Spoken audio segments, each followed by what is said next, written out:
Pemirsa, sudah menjadi korban penipuan dengan modus nukar duit anyar. Febri alias Susanti yang balik di Jalan Pangeran Ratu, Kecamatan Jakabaring, Palembang. Laju datangi Polrestabes Palembang bikin laporan polisi.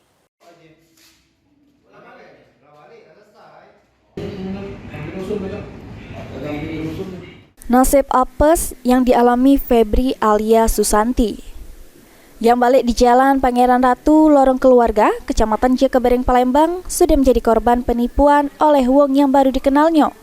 Atas kejadian tersebut, korban laju datangi Polrestabes Palembang bikin laporan polisi.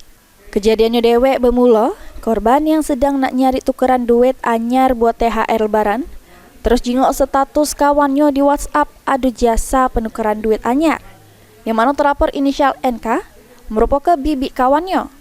Korban yang tidak naruh rasa curiga langsung transfer ke rekening terlapor sebesar Rp5.800.000. Sesudem korban transfer duit sama terlapor, dak taunya duit yang dijanji ke terlapor bakal dikirim malam sama korban tidak ada. Sempat digari oleh korban ke rumah terlapor cuma selalu ngelak. Terlapor juga janji sama korban bakal balik ke duitnya tanggal 1 April, tapi menurut korban, terlapor cuma janji-janji baik. Ditambahkan oleh korban, bukan dirinya baik yang kena tipu, tapi kawannya juga. Atas kejadian tersebut, korban sama kawannya mengalami kerugian sebesar 19 juta rupiah. Mana kita bisa ditipu tuh? Ya kemarin tuh kan tukeran duit THR pas di sebelum Lebaran, tapi kita tidak kate duitnya. Sampai ke tanggal hari ini kemarin sudah buat surat perjanjian, cuman zonggak loh, udah kate loh. Jadi ya hari ini kami bertindak. Siapa yang nipu kita tuh? Nurul Kamaria, itu tante kawan kita. Oh, pelapor juga kaget. Tak lama kita kenal sama dia? Iya, dengan yang kawan itu lah lama. Kita baru? Ya kalau kami baru di sebelum Lebaran kemarin. Berapa kita dirugi? Kalau totalnya 19.100.000. Sempat kita telepon enggak? 2 korban itu sama yang ponaknya tadi. Sempat kita telepon enggak pelaku? Sempat ketemu juga kemarin juga kita. Apa Ketemu tindakannya? juga jalan surat perjanjian, ketemu tuh sering. Cuman dia tuh cara kate itikat baik, apa nyicil lah minimal.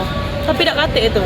Mungkin kami selama dianggapnya main ngasih dia batas, ngasih dia waktu lah. Cuman sampai sekarang tidak kate. Rp1.000 pun dari sesudah Lebaran tidak kate dia ngasih itu. Kejadian tuh. Ini laporan korban sudah diterima pihak kepolisian dengan dugaan pidana penipuan terus bakal ditindaklanjut oleh petugas Satreskrim Polrestabes Palembang guna pengembangan. Suryadi, PAL TV. Sini.